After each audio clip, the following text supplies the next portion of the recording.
আমাদের জীবনে উত্থান পতন তো লেগেই আছে। এটা একটা ছন্দের মতো, কখনো উত্থান কখনো পতন। এটা আমাদের জীবনের একটা পার্ট। এটা আমরা সবাই জানি না এমন কেউ নেই। কিন্তু যখন আমাদের জীবনে উত্থান হয় তখন কিন্তু আমরা বলে দিতে পারবো যে আমরা আর কি কি করলে আর কি কিভাবে আমাদের উত্থানটা আরো ভালো হবে। তখন কিন্তু উত্থানের পথে কিন্তু আমাদের কোনো কিছু বাধা হয়ে থাকলেও সেটা আমরা কিন্তু ঠিকভাবে আমরা সেটাকে নিবারণ করতে পারি। তখন উত্থানটা আমাদের একটা দারুণ পরিবেশ তৈরি করে দেয়। তখন যে কোনো পরিস্থিতি আমরা কন্ট্রোল করতে পারি। কিন্তু যখন আমার জীবনে পতন আসে তখন আমি কি করে আটকাবো নিজেকে?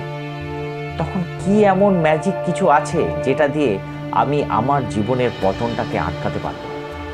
আমি আবার পতনের থেকে ঘুরে দাঁড়িয়ে আবার আমি উত্থানের দিকে যেতে পারবো।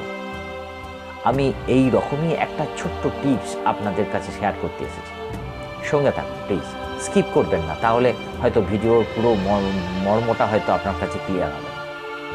দেখুন, প্রথমে আমাকে পতন করতে গেলে আমার দৃষ্টিটাকে আগে জানতে হবে।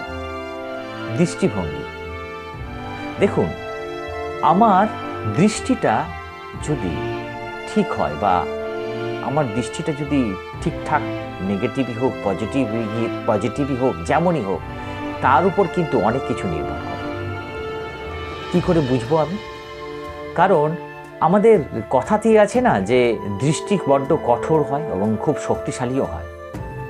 আপনার বা কারুর কোনো কুদৃষ্টি, ধরুন কেউ যদি আমাকে কুদৃষ্টিতে দেখে, তখন আমরা কি করি? তখন তার নিবারণের জন্য আমাদের অনেক পদ্ধতি আমরা অবলম্বন করি। কি রকম? ধরুন আপনি যদি কোনো বাড়ি তৈরি করেন বা কোনো বাড়ি টাড়ি যদি বিল্ডিং তৈরি করছেন, তখন যদি কারোর কুদৃষ্টি না পড়ে, তার জন্য একটা কালো মুখোশ বা কালো কিছু পতাকায় হোক আপনি চূড়ায় বেঁধে রাখেন, যাতে আপনার ওই কাজের মধ্যে কোনো কুদৃষ্টি না পড়ে। আবার দেখুন, যখন আমরা বাচ্চা শিশুকে, যখন আমাদের ছোট্ট ছোট্ট বাচ্চাদের বা আমরা যখন বাচ্চা অবস্থায় ছিলাম, তা আমাদের মায়েরা কি করেন?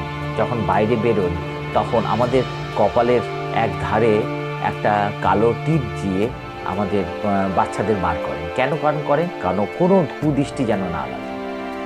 তা বলে না যে কুদৃষ্টি লেগেছে, এটা থেকে তাকে রক্ষা করতে হবে। এই কুদৃষ্টি নিবারণ করার অনেক উপাচার আছে। কিন্তু যখন আমার পতন আসছে, তখন আমার সবচেয়ে যেটা আমার পতনের জন্য কারণ হয়, সেটা হচ্ছে দৃষ্টিভঙ্গি। আমার দৃষ্টিভঙ্গিটা যদি ঠিক থাকে, তবেই কিন্তু আমার জীবনের পতন আটকাতে পারে। যখন ভাববেন বা দেখবেন আপনার জীবনে আস্তে আস্তে পতন ঘটছে, আপনি আস্তে আস্তে আপনার সব কিছু যেন হাতের বাইরে চলে যাচ্ছে, তখন আপনি জানবেন যে আপনার দৃষ্টিভঙ্গি সঠিক নয়। আপনার দৃষ্টিভঙ্গিটা যথেষ্ট নেগেটিভিটিতেই আকৃষ্ট হয়ে আছে। ফলে আপনার কিন্তু পতন অনিবার্য নয়। তাই এবার থেকে আমরা সবাই যদি আমাদের দৃষ্টিভঙ্গিটাকে যদি প্রথম থেকে ঠিকঠাক রাখতে পারি, আমরা যদি আমাদের দৃষ্টিভঙ্গিটাকে সুন্দর সতেজ করে রাখতে পারি, পবিত্রময় করে রাখতে পারি, আমাদের দৃষ্টিভঙ্গি দিয়েই কিন্তু আমরা আমাদের প্রত্যেকটা পতনকে আটকাতে পারি এবং প্রত্যেকটা অসফলতাটাকে আমরা সফলতাতেই আমরা পরিবর্তন করতে পারি। তাই এবার থেকে আমরা প্রত্যেকজন আমাদের চিন্তা ভাবনা, আমাদের দৃষ্টিভঙ্গিটাকে কিন্তু ঠিক রাখবো। একবার আপনি যখন দেখবেন আপনার সময়টা খারাপ যাচ্ছে, আপনার ওই দৃষ্টিভঙ্গি মানে পজিটিভ দৃষ্টিভঙ্গি দিয়ে দেখুন, ওর মধ্যে দিয়েই কিন্তু আপনার কোথাও একটা সফলতার কিছু ছোট্টখাট্ট জিনিসও আপনাকে ঠিক হাত ছাড়িয়ে দিচ্ছে আপনার সফলতার দিকে যাওয়ার জন্য। তাই দৃষ্টিভঙ্গিটা ঠিক রাখুন। নেগেটিভ থেকে সব সময় চোখটাকে দূরে রাখার চেষ্টা করুন, দৃষ্টিভঙ্গিটাকে পজিটিভ চিন্তাভাবনা দিকে রাখার চেষ্টা করুন। দেখবেন প্রত্যেকটা অসফলতা, প্রত্যেকটা না পাওয়া, প্রত্যেকটা পতনের কাছেও আপনার উত্থানের একটা সিঁড়ি অবশ্যই আপনি দেখতে পাবেন। তাই পতন আটকাতে গেলে দৃষ্টিভঙ্গিটাই আমাদের ঠিক করতেই হবে।